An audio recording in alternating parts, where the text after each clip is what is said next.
Hello, everyone. Thanks so much for listening to Gettin' Savvy in Health, Wealth, and Beauty. Important to note that everything is for entertainment purposes only. Please do speak and meet with a financial advisor before making any investment decisions. And also, please meet and speak with your GP before making any health or beauty decisions. Okay, Melissa, I just realized we're kind of twinning today. Yeah, we are. We look like we're matching. That's so funny. Like we planned it. Yeah, but we didn't. We just both woke up and thought navy dress. What did you say? Navy what? Navy dress. Oh, navy. I thought you said red. I'm like, what is wrong with your eyes? No. Oh, So we're back. I don't even think if you were colorblind that navy would look red. I don't know. I can't remember the different changes of color with color blindness, but we're back. We took last week off. I was in Greece. Yeah, how was it? It's amazing. Was it?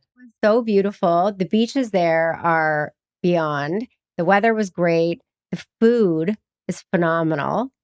And honestly, the shopping. Like just walking into the like not any like big box shopping, but I'm talking like just walking into the town and the independent shops, the dresses. Like you often ask me, where do I get cover-ups for my bikinis and bathing suits? You can buy them all there. Like oh my gosh, I bought so many nice different options and and not expensive. I know you have the best bikini cover-ups. It's like glam. Yeah. Like, Yeah. I feel though, like when I'm up in Muskoka, which is where I am now, it's I don't do the glam. No, it's more for like yacht wear or, like that kind of cruise season or cruise wear. Like it's more that than at the cottage. When I'm in the cottage, our mutual friend Haley makes fun of me that I have this like blue and white striped shirt that I think I've worn for 10 years. It's just one of my cottage shirts, and I just always will be wearing the blue and white striped shirt. That's funny. Yeah. But anyhow, I remember when we spoke about Europe a few weeks ago when you got back and you said it was funny. You ate, you drank, and you got back and you actually lost a pound.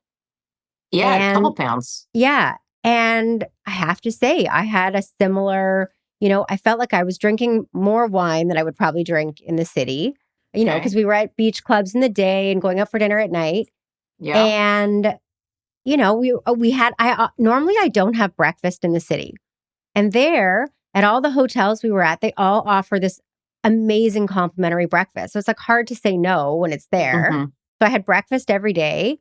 And I came back and I also I was surprised that Is that not crazy? Yeah. But you know what, Melissa, here's the thing. Like, I'm going to take us back for a moment. Like, I remember when I was working at Deutsche Bank in the States, and I would take, our analysts around who covered the fertilizer companies or seed companies or what have you, to these big institutions right when GMO, so genetically modified, was coming out, and how this was going to be so great for these companies because they're going to yield so much more product and produce or whatever it was that they were going to be using it for.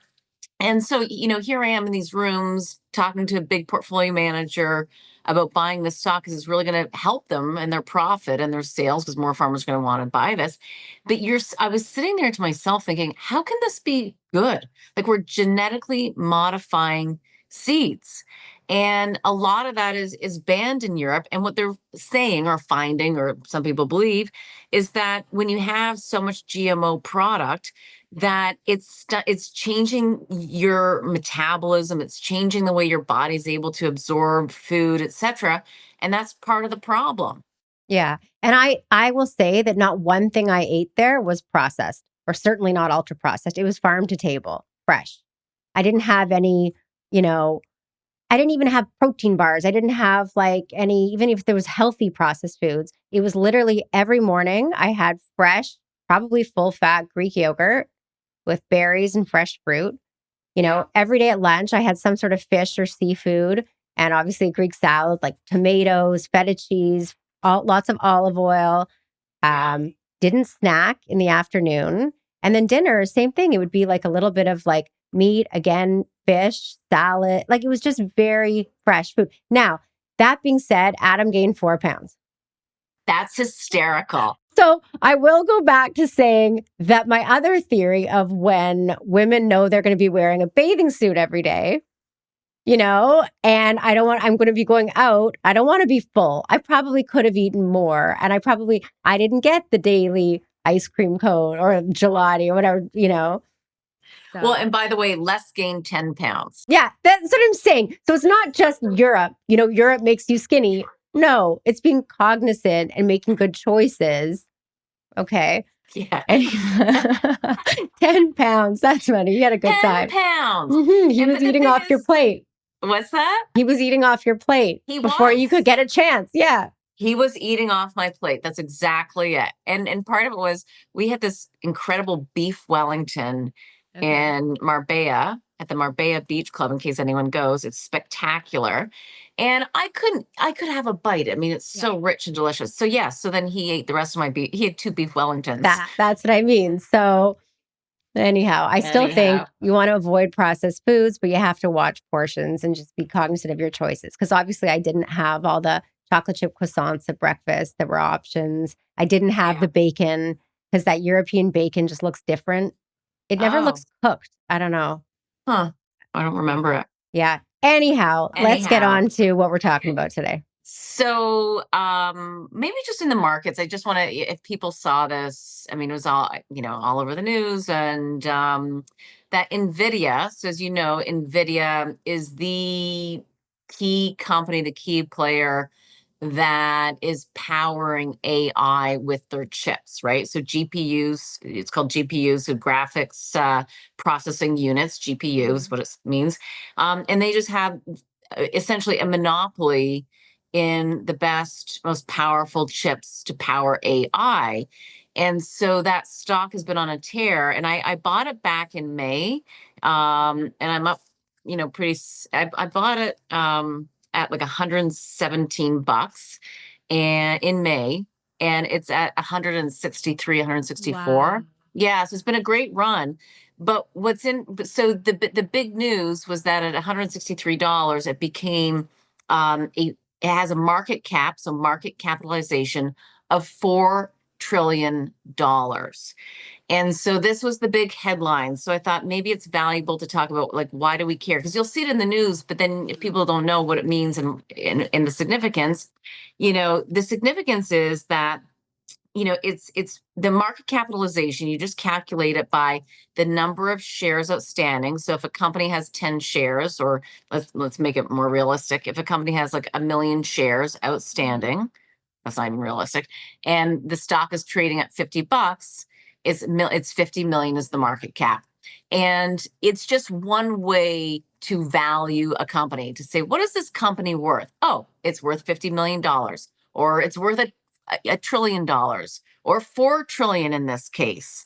Wow. Okay, that's, yes, just to put this in perspective. So it gives you a quick snapshot as to the size of the company, how big it is.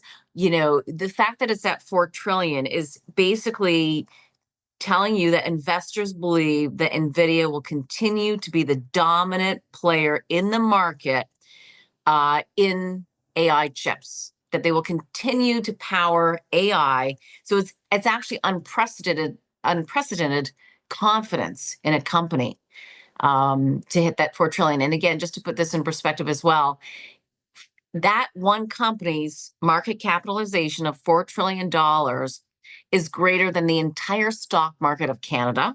So all the publicly traded companies of Canada, greater than Mexico, greater than the UK. That one company. Company. That's wild. So I'm trying to remember who the CEO of Nvidia is. He's that oh god. Jensen. Jensen. So isn't he going to take over Musk as isn't someone from Nvidia going to soon be the wealthiest person in the world? I Or it don't know doesn't how work many like shares that? he owns. How many shares does he Right. own? No Right. idea. I'm sure a lot. Well, I don't know if you remember this, but a few months ago, remember I told you I put into AI, I said which companies are currently which companies are down who's are currently buying back shares because I was looking at who's buying back the most shares, what company's down that could be a good investment. So it gave Hmm. me a list of which ones, and Nvidia was on there. And I remember thinking, okay, maybe I go with Nvidia. Maybe I buy some Nvidia because I remember it was down a few months ago, It a was. It lot. was. It was significantly down, and the reason why it was down, and this is why I bought it. I like buying things when they're down, and I still believe that they're a very good company and still have the same growth trajectory. So they were down because, if you recall, DeepSeek came out. Yes. So Yes. DeepSeek was a brand new company. Well, it's actually not brand new, but they were able to come out with a very apparently good AI product or model, and so the concern was that if they can do it and they don't use the fancy Nvidia chips, well, then what does that really mean for Nvidia? So the stock really got hammered. And I kind of just thought, I don't know that they can just replicate it that easily. And I still believed in the Nvidia long story. So that's why I bought it. Now, the question, though, now, and this is what's so difficult in some ways, is, I've made great money in it in a Mhm. very short amount of time.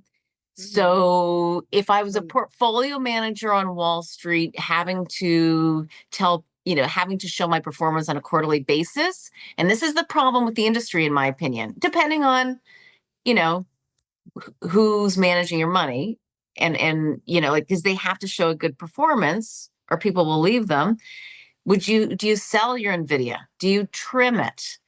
Or do you hold it? Like there's an investment bank out there called Loop Capital. They actually think that the market capitalization of Nvidia will hit $6 trillion by 2028. Then you don't sell. Or if it or It you depends. But I was saying, like, I sent this post to you, and I also sent it to my dad on how, what's his name? The guy that does the pizza reviews. Um, oh, come on. You know the pizza review guy. Thank you. Dave Partnoy. Okay. Oh Yeah, yeah, I probably. sent Yeah. I sent you all these things all the time on Instagram. You don't look. I send you reels. I send you this. You never look. You're like how I am to like, Tesla. I know what you're talking about. You're talking about Tesla, yes. right? So he said he's looking at Tesla. He thinks it's down. He's like, I want it. If I put $1 million on it right now and it goes up in, a week and where he thinks it's going to go, then he sells. He's just made quick money. So that to me is not investing. That's the casino. That's gambling. That's sports betting. It's It's investing. it's no, it's not. No, Let it's me not. That tell. is sports betting. No. Sports betting is I think this team's going to win. I'm going to put $1 million on it. If they win, I'm taking and going on to the next one. Investing is when you put money in and you leave it there and you let it compound. Not necessarily. Okay, you tell me. Let's just be clear. You are the expert. I'm not an expert. I am not at all. So, but I'm You're saying in health. You're the doctor. I okay, spend but my I'm life saying on this Wall is how Street. I look at it. Sometimes, and I've gotten in arguments about this before, but I don't see it any different as when you do it that way. I think it's sports betting with better odds. No, there's no better Okay. odds. No. So wait, by the way, did you get in an argument with Adam, your husband, on this? No, my dad, I got in an argument with. Oh, okay. And guess what? He's not betting on as much football anymore. Okay, but here's the thing. There's different styles of investing. Okay. That's why if you buy Tesla, you're still doing the same analysis in your mind. You're saying this stock just got hit. I know it got hit. It does not represent the fundamentals that I think are very Okay. So strong. this team just lost their past 3 games, but they had an injured player. I don't think it represents how that team's been doing and how that team is. Now the play, okay, continue. And then I'll Okay. continue my analogy. Okay. Okay. So you're doing the analysis of the company fundamentals and the valuation and the TAM, or total addressable market. Like, you're doing all of that work, that analysis, and then recognizing that the company might be undervalued and say, I'm going to buy it. And then if you're right, you know, the problem is some people would say that Nvidia is overvalued and therefore I should sell it. So it's also recognizing, that it might not continue to go higher. So it's not, Yeah. So then you that might I short it. saw that Portnoy video clip that you sent me. And I, I don't know. I mean, he did say, I've got this hammer, it's hammering in my head. Like, he's a little bit more dramatic. I think he's also, I think he is, I think he owns or he's involved with DraftKings or so. I don't know. I think he has something to do with a sports betting site. He just reminds me the way he's making that play on Tesla, looking to make a quick $1 million or whatever, it just reminds me of a little bit more. He's betting on Tesla as opposed to investing in it over the long term. And I think the market has both opportunities for people. That's it. It has both Yeah. opportunities. Yeah. And so, as an example, though, I wanted to kind of share, a couple of things I do. Nobody necessarily cares too much, but I bought AT&T Hmm. 2 years ago, and it was really out of favor. I bought it at $20, and it gave me a yield of 5.5%. It'd been hit in the market. Hit means, there's some negative news on it. It was down. Maybe the earnings weren't good. I can't remember. And I thought that was it was overly punished. Overly Okay. punished. So I bought it, and I've been watching, of course, but not every day, not even every month, but it's been Mhm. creeping up. And it's trading at around 28 and change, 29. So, in 2 years, I made, I don't know, I got it right here. 44%. So I'm like, and I was looking around at the various analyst reports on this and all their price targets, but we talk about this. Their price targets are only for the next 12 months. So they're not Mhm. necessarily incorporating what are they going to do 2 years down the road? Like, are they going to be a fantastic company? Are they going to add in something else? Are they going to divest something? I don't know. But, all the price targets for about 12 months out were around where it's trading at, like maybe a dollar upside. And so, I didn't really feel like trying to figure out what AT&T is going to be in 3 to 5 years from now. So I sold it. But I don't think that's not, That's not betting. No, that, forget that's a 2 year hold. yeah. So that's different. Is it 2 years versus 2 days, two I think so, weeks? based on dopamine. And I say that because I think when you have addictive qualities and gambling qualities, you're looking to get that rush. You're looking to get that dopamine hit. You're looking to turn it over quickly. You bought Mm, something, you held it for 2 years, you thought it did well, you thought maybe that, it was the right time to sell and you did, but it wasn't like a quick dopamine fueled trade like right. gambling. So let's talk about that, Melissa, because I don't know much about gambling, and you being the doctor, maybe you do see this, and that's why I it irks do. you. It irks It you. it does. It concerns me because I just think that especially like a lot of probably it will be more young Men. men that I think have gone into real big trouble with the ability to sports bet on their phones. And they are sports betting, right? Like I think that it's very easy. It used to be harder. You used to have to go to a casino. And now Right. everybody just has this ability to do it on their phone. And now with online platforms and trading platforms, I Fair. think, especially with crypto trading, I think, yeah, like I think that overall the house usually wins. So I think that people might get into trouble if they're looking at that as being investing. I think that there is a difference between investing where you're buying an index or you're buying a company that you think is a really good business, Yeah. and you're holding it and you're leaving your money and you're being boring and patient, you know?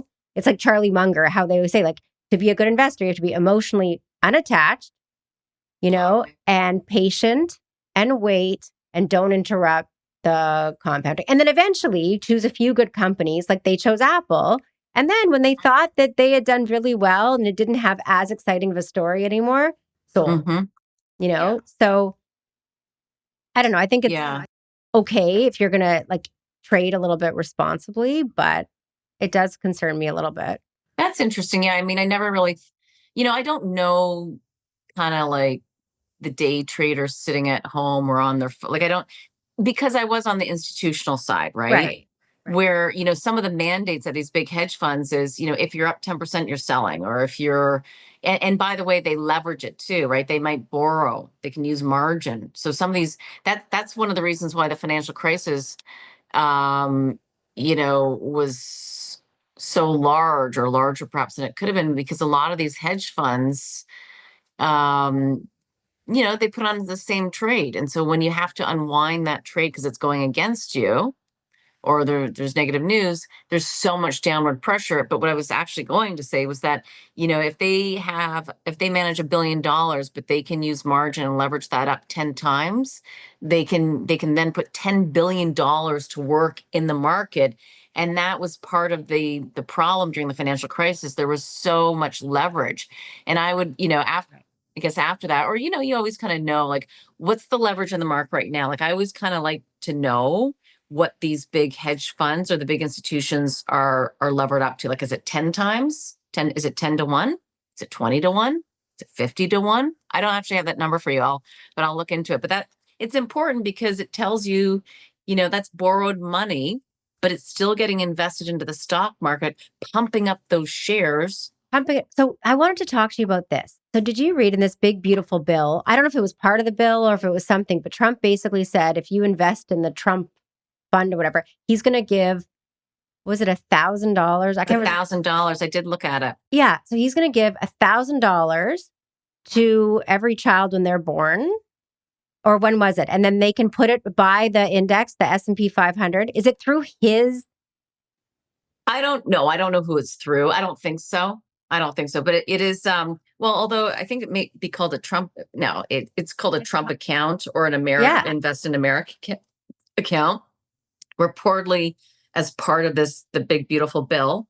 And reportedly for any babies born, and there's a bit of discrepancy in terms of when, but I think January 1st, 2025, although some say 2024, up till 2029, that they'll put in $1,000, and parents or employers or guardians can add in $5,000. If it's an employer that adds in, you can, apparently $2,500 is tax free. And apparently these babies can access it when they're 18. They can access 50% of their fund. At 25, they get full access to it for education or starting a small business. So it's like kind of like it's sort of like not the same, but it's a it's very similar similar. vehicle like an RESP. Yep. Here, except for he's saying you have to invest it in the S&P 500, the US. Yeah, it's not like the difference is an RESP here or a TFSA. Whoever the holder is can buy whatever they want. He's saying you have to invest it in US companies. I didn't see that part, but probably. Yeah, but isn't that gonna pump up the index? Like, yeah, like I was thinking, like, let's buy more if this happens. And all of a sudden, all these people are going to be getting $1,000 in the US. Thinks of how many babies, which is $6,000, and they all buy I don't the know if S&P 500. Yeah. Did it specify it was the S&P 500? Yes, he's not going to give them this money and let them go buy Chinese stocks. No. True. But I mean, it could be the small cap index. It could be the NASDAQ. Okay. We should look that up and see, because I was pretty sure it said the S&P 500, and I don't know which one it is. But yeah, these top 500 American companies. Huh, that would make sense. Why not? Yeah. So it seems like, I kind of think like it seems like that's artificially kind of inflating the. Well, how is that any more artificially inflating it than somebody deciding, which I hope people do after listening to us, that I'm going to take my $5,000 or I'm going to take my 10 grand, I'm going to put it in the market. Well, I just think all this money is going to flood in. All these people are going to be buying the index. Yeah, probably. Yeah, I'm buying more. Although it is at an all-time high, though, isn't it? Isn't the market at an all-time high right now? Oh, yeah. Yep. But that's okay. Which we should talk about just for 1 second. Like, why is it at an all-time high? It's as though the investor, well, there's a couple of things. One, investors are thinking, because there's a tariffs still going on, obviously, that the tariffs won't be as big of an impact, right? They're kind of looking through it. They think that, investors, the market, think that Trump will give some countries some type of off ramp, so some type of negotiation. So there's that aspect. Then the other aspect that I think is really interesting is that, Fed chair, so the chair of the Federal Reserve, who sets the interest rates, right? He'll probably be resigning. Yeah, I saw that. And right, a lot of people saw that, President Trump wants him to cut rates. He did not cut rates. Hmm. And I think that whoever Trump picks as the Fed chair will probably be more in line with his thinking and therefore lower rates. And so the market likes lower rates. It pushes the market higher. So, Hmm. what I also think is really interesting is if you have lower rates, just think about this. What does that mean for the housing market, right? That's good for the markets, It's good definitely. for the housing market. So I was looking at the XHB. So this is an ETF that represents home builders, X and then HB, home Okay. builders. And interestingly, it's been up by about 8% Hmm. over the past month. Okay. And it has been an underperformer. It's up only 2% on a year to date basis versus the market up much more than that. So I'm kind of thinking that that's an interesting area. And for me, that would be probably more of a trade. The Yeah. home builders in general are more volatile stocks. And rather than trying to find the best home builder, although you can do that, I might, like Toll Brothers is one of them. There's many in the States that are publicly traded. We don't have that here in Canada so much. Okay. But you can just buy the index. So Right. So you can anyway, invest in real estate that way. you can invest in real estate, but I'm also really investing I'm playing where I think rates are going to go. Right. Yeah. So you're looking at making, so there's a difference between making a trade based on some short term information that you think is going to move the needle versus investing in a business or something that you think you're just going to put your money in and park it. Yeah, All right. You want to talk about something health related? sure. Okay. So, so I have three topics that I was going to talk about today. So the first one is going to be oral semaglutide. So basically, Ozempic in a pill is set to be approved by the FDA by year's end. So we're going to talk about what that means. Also, I wanted to talk about a study that was done comparing microplastics in glass bottles versus plastic bottles. And the third thing I want to talk about is this just came out that for cardiovascular events, so that's like heart attacks and strokes, Europeans just added vaccination as the fourth major pillar of medical prevention. So, what does that mean? It means that to prevent heart attacks and strokes, the three major pillars are antihypertensives, like hypertension pills, anti lipid medication, so like cholesterol pills, anti diabetes medication, so diabetes pills, and the fourth thing is vaccinations, and I'll tell you why after. So, which of these three? Pick one. Where do you want to start? Well, you know what? It sounds crazy, but I almost want to start with the oral GLP Okay. drug because I saw an advertisement for that the other day in Okay. Canada. Yes. So we already have this drug. It already exists, and it's called Rybelsus. So Okay. Rybelsus is a drug that's approved for diabetes here in Canada, and it's basically semaglutide, which is the same molecule in, or the same chemical in Ozempic and Wegovy. So it's semaglutide orally, but just in a different dose, specifically for weight loss as opposed to for diabetes. So they're just repurposing the same drug. But this is what I thought was amazing.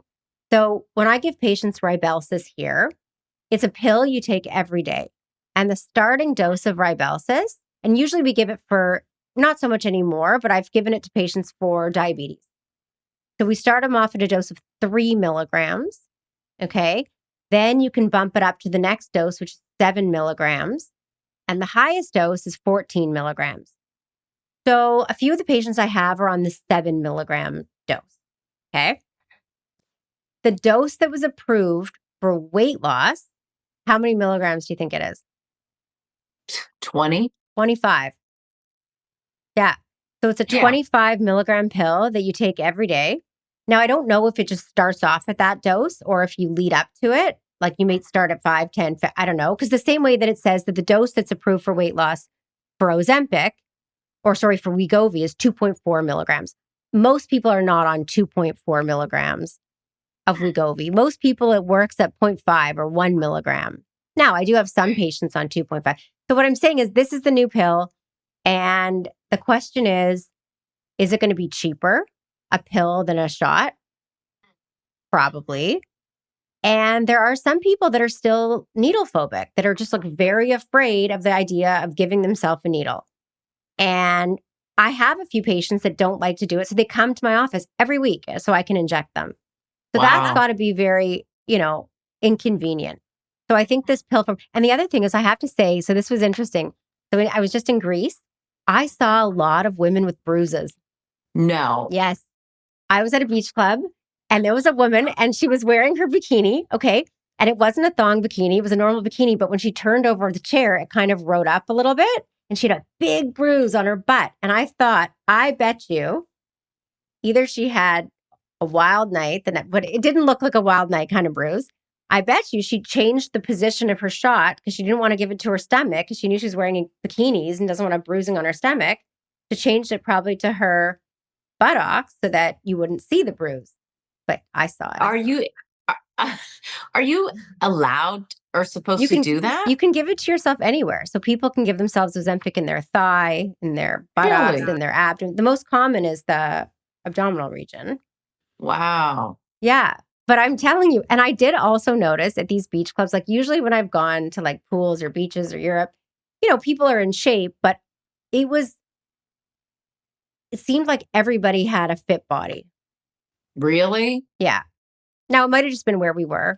Maybe you're not I going to think a it was beach. where you were.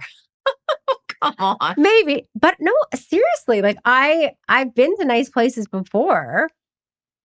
I just think it's, you know, you're at places where people can afford these medications. And I think that a lot of people are using it That's it. and some people bruise. So I've seen in my practice, some people don't bruise, but I've had some patients that get bad bruising from it. And I don't know Wow. why. The needle's so small. Um, I wonder what I'm really curious about though is what is a what does a bruise look like that you had a wild night? well, I feel like that bruise would be bilateral. What Bilateral does means that on mean? like on both sides. Like if someone's grabbing you, they're usually grabbing you with two hands. Like there's not really Oh, like I don't think they're pinching her.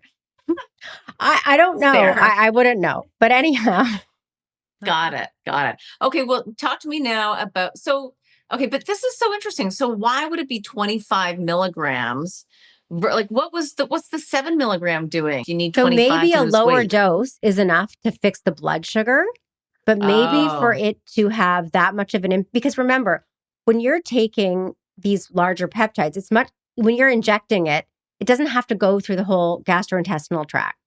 When you take medications to the GI tract, your stomach acid, breaks down some of it. So it's not as effective orally. Wow. mm, That's why people have always said, why can't imagine if we could just give vaccines as a pill? It'd be so much easier than having to get a right. needle, but they can't because it's too large of a protein and your stomach would degrade it. So, Interesting.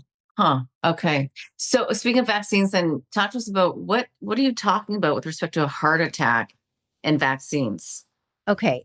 So here's what it said specifically.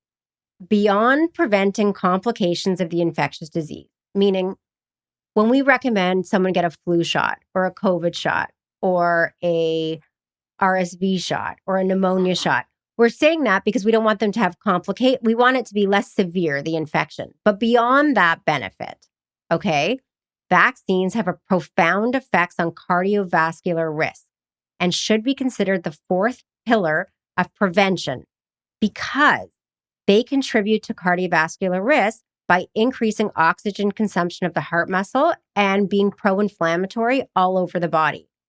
So, What does that? Not having a vaccine or having the vaccine? get by when you get the flu, okay, or when you Oh, get COVID, or okay. when you get pneumonia, it puts a strain on the heart. Right. And it also causes a lot of inflammation in the body.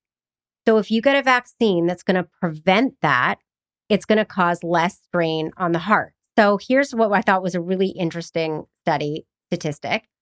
So there was a multi-center double-blind trial that randomly assigned patients to get the flu shot versus a placebo shot after an acute heart attack. So they had these patients, they had just had a heart attack within the previous few months. Some of them got the flu shot, some of them didn't. The people that got the flu shot had a 41% reduction in the risk of cardiovascular death over the year follow-up. So less of them died, the ones that got vaccinated. But is that because they didn't get? They got a less severe cause of the flu, or they didn't get the flu. Oh, Yeah.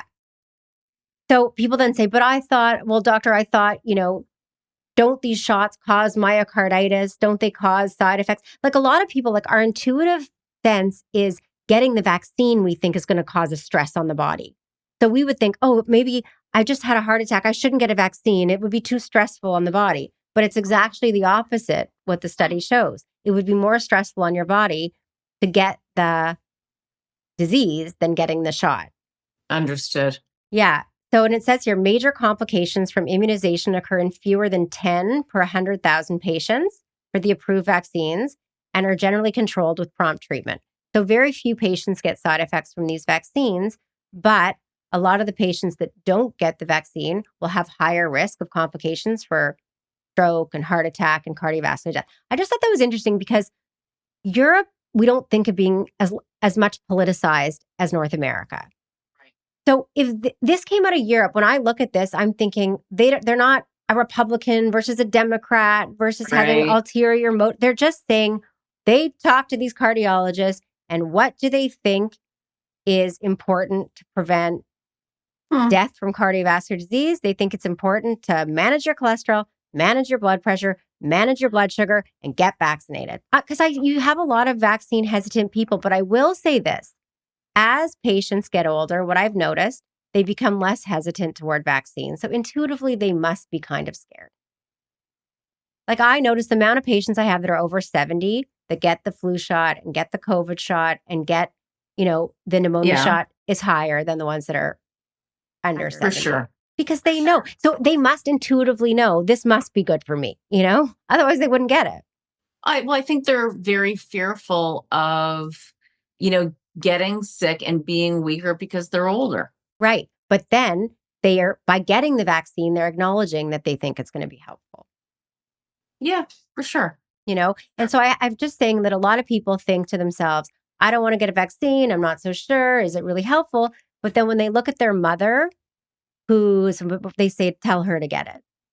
So, right. So I'm just saying it. That's true. So it's like, I don't want it, but you should get it because, anyhow, I just thought that was interesting. But I want to go back for 1 minute to this is a crazy thing I just heard. And actually a patient told me, and then I looked into it. So apparently Ozempic's patent in Canada expires in 2026 because they forgot to renew the patent. They forgot to pay the small fee to renew the patent. Like, is that unbelievable? And at first I thought that can't possibly be true. Like that's negligent on that company's. Like I'm mad at Novo Nordisk. I'm happy for my patients, but I'm mad at Novo Nordisk. How do you forget? I can't remember. You bought the stock. Yeah, and I'm mad about it. That was a bad one. I'm not happy about. When did you read this?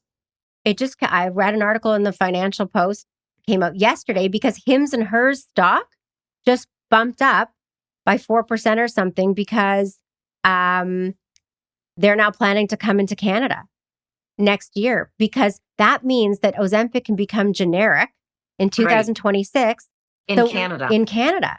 Yeah. Which means that will flood the market. I mean, it's interesting because I just think there's so many people that don't use this drug because of cost. It's cost prohibitive for a lot of people. But if all of a sudden it's generic and it's going to be way cheaper, I think, a lot more people are going to go on it here in Canada. I just think it's interesting how these GLP-1s are affecting the market. And I also think they're affecting, Adam and I actually had a conversation about this. So we were talking about health insurance companies. So what's the one in the US who the CEO got shot? United Health. Yeah, they're down so much. Yeah.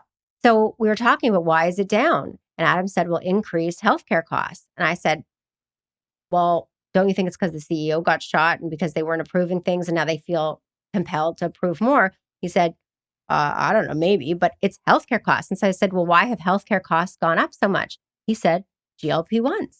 I said, are you kidding me? You think that these insurance companies having to now cover and pay for all the patients on GLP-1s is making a difference? And he said, yes. And then I Googled it and they reported that. So all of a sudden, they're covering all these people for these expensive drugs, and it's affected the stock. Well, I'm just looking. Yeah, Wednesday, Novo Nordisk's Canadian drug patent lapses. Opening market for Hims and Hers stock was down 16%. Novo was, it's unbelievable. Novo. Yeah, it's unbelievable. How do they forget to pay the fee to renew? Isn't that like the most important thing? Maybe that's why the CEO was fired. Well, I didn't. I don't know. I haven't read the reason. If that's, did they forget? Did they decide not to? I don't know. Forgot. But Or maybe they decided not, or maybe they're just yeah, saying they forgot, but they decided to. Hmm, I don't that's know. interesting. Yeah. Yeah. So Hims and Hers, to your point, is planning to, I guess, enter the market. One thing I also want to go back on for 1 second. I did look it up using AI because it's so fast. Which one? Grok? Yeah, I like Grok because I'm on X a lot. Yeah. But there 3.6 million babies are expected to be born in 2025 in the United States. Yeah. To do the math. Yeah, Interesting, right? I guess. Who's not going to take free money? Yeah. But also, how much is that going to cost the U.S. government? What's it, 1,000 times 3.6? But I don't know. I can't add up those zeros. I can't. A lot. But you must have to opt in to something to get it. That's not that big of an impact, though, on the market. No? No. 3.6 million, that's 3.6 million babies. That's $3.6 billion. So that's not that Won't much. even move the needle. Interesting. Okay. But remember, they said they can top it up by 5,000. Yes, they can top So it it can up. be 6,000. Now, most people won't be able to do That's that, right. but some can. That's right. That's fair. Okay. But more importantly, maybe not more importantly, but like what's also interesting though, Melissa, is when we talk about what we do have here in Canada, like RSPs, but also the TFSA, Yeah. which allows you, like this apparently account will do, and an RSP, but you can grow your money tax defer. You don't pay money, you don't pay tax on the gains in your TFSA account. That's why it's such an incredible gift to any Canadian to open up a TFSA and put $1,000 in, and you're not taxed on it, and you can take the money out and you're not taxed on it. Yeah, it's amazing. It's really amazing. Like people need to maximize their TFSA 1000%. Even before you go shopping for anything else, open up a TFSA. I remember being told to do it, but sometimes I was lucky enough to have people that I trusted that told me to do that. But sometimes I think some people hear about this, they don't really understand it, and they think, oh, it's a scam. What are they trying to do? So I think a lot of people don't understand that it's not a scam. It's actually just, TFSA stands for tax free savings account. Tax free. It's a huge gift. Yeah. People have got to start using it and just start buying something. Do we know what percentage of Canadians eligible for it actually use it, and what percentage actually maximize it? I'll use Grok for that, but go on as I do that. What's the other healthcare topic? Okay, so this one is shocking. So they did a study looking at how much microplastics were in glass bottles versus plastic bottles. So which one do you think had more? Well, of course, you would think the plastic, Right. but obviously not. No, glass bottles had more microplastics than plastic bottles because of their caps. So the plastic cap on the glass bottle eroded, and that's what the cause of the plastics was in the bottle. And I have to say, one thing I did notice in Greece also, there was way more glass than plastic. There was just way more glass bottles. I remember initially I thought it's so much healthier, they don't have the same amount of plastic. But then, goes to show you that not everything's as it appears. Mm-hmm. So people always think, well, how are we getting these microplastics? Is it just from bottles? But no, it leaches into the soil. It contaminates all of our food and all of our beverages. You cannot avoid it. I mean, you can try. I mean, I think the best way to avoid it was by limiting the amount you're consuming, you're avoiding it. So possibly being on GLP-1s will help minimize your microplastic Oh, exposure because you're eating less, you know? mm-hmm, But it's so hard. You think you're doing a good thing by drinking out of a glass bottle, turns out that it has microplastics. hmm. It's very hard to I guess we could go back to the tap. that tap water has plastics in it as well. What? Tap water. Here, it says it's in bottled water, tap water, and foods like vegetables, fruits, meats, and eggs. Ugh. Yeah. And yeah. So there was a trial looking at something called apheresis, okay, which is a medical procedure that filters tiny particles out of the blood. And they were able to remove microplastics from the body. So I think that there will be, I mean, once we know that we have microplastics and nanoplastics in our body. They found a teaspoon amount in our brains. But is it really causing disease? We don't really have that much That's evidence true. yet that is it? People are living longer than Mm, ever. So until I think there's good evidence that it is causing disease, you're not going to sign up for a procedure that's going to remove the nanoplastics from your blood. But they're going to have to figure out a way not to limit our right. exposure to plastics, but to, reduce the effects of it. So, but Melissa, so can you get that procedure done in Canada? I'm not sure. This was done in a trial. So I don't know if it's available for someone that doesn't have a specific medical condition that needs it. Okay. What's it Yeah. called again? Apheresis.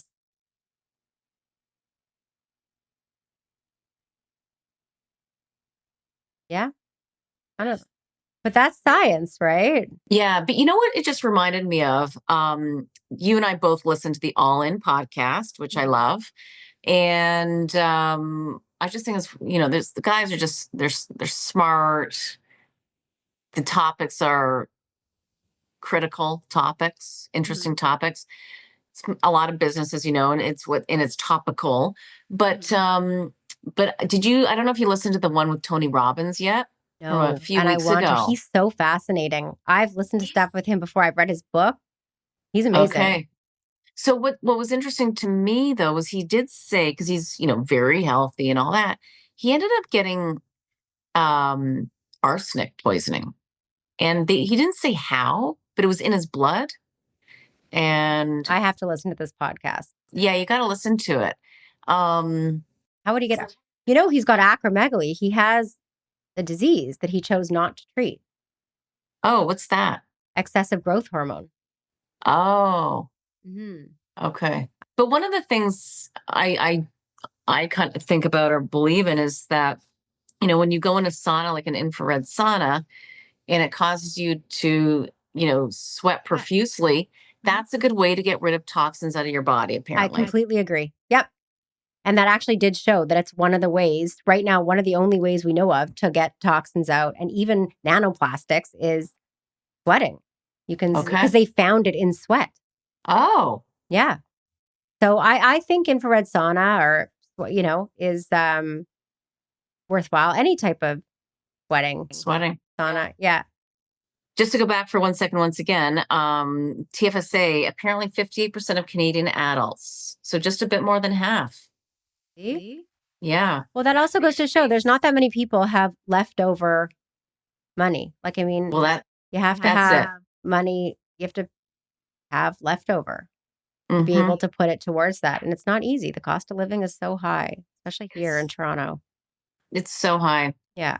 It's astronomical. But you can catch up. That's good to know too. So I think they give you an amount that you can put in each year. Started Yep. off at 5,000. Now it's up to, I don't know, I forget, 7,500 or Yeah. something. And if you didn't have a chance to put that in when you were Hmm. 18, when you're 30, you can add up all the amounts of all those years and put in the lump sum. So if you all of a That's sudden right. start doing, well, or you, Yeah. And I know it's not easy. And I do believe that the Canadian, living in Canada, I've lived in both countries, it's a lot harder. It has always been like your dollar just doesn't go as far. And let's keep in mind as well, the Canadian dollar is actually down, I think, 12 days in a row. The US dollar's gained some strength recently. And let's remember that your currency is reflective of your country's current state of affairs and the outlook. And, back in 2011, our dollar was actually higher than the US dollar, and it's just been sliding ever since. And, again, as we know, and I speak about this, we decimated our energy sector and we had all this foreign capital that left Canada. So when you leave Canada, you don't need Canadian dollars, so you can start to sell them. And when you're not, focused on your number one resource or one of your top resources, that of course being our energy sector, you're not collecting revenue from that. And I want to just point this out, and I'm giving a plug for my television show, which airs every Sunday morning on the news forum. It's covered in every cable package, whoever has cable, today. So Rogers, Telus, Bell across Canada, SaskTel in Quebec, everything in it. And you'll find it, the news forum, right around all of your other news stations. But I interviewed, and it's a half an hour show every Sunday at 9. I interviewed a real veteran in the global energy markets. He's the head guy at Piper Sandler, used to be the head guy at like Credit Suisse and also UBS.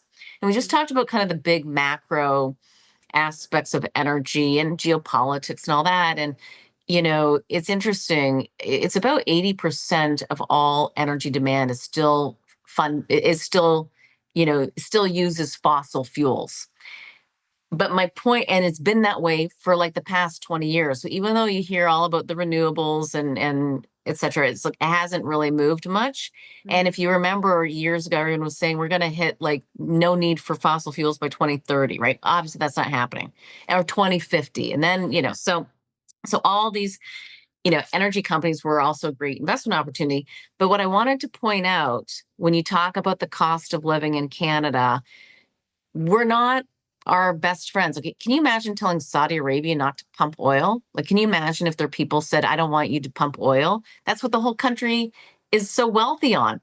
So what I wanted to mention was that Canada is number 3 in proven oil reserves. We have 164 billion barrels of proven reserves.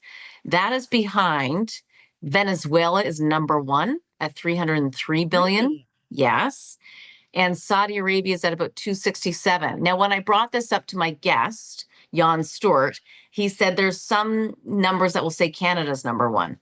So we are in the top 3: Venezuela, Saudi Arabia. Well, No. it's a corrupt country, Okay, so it's rich, right? but the citizens are okay. Well, yeah.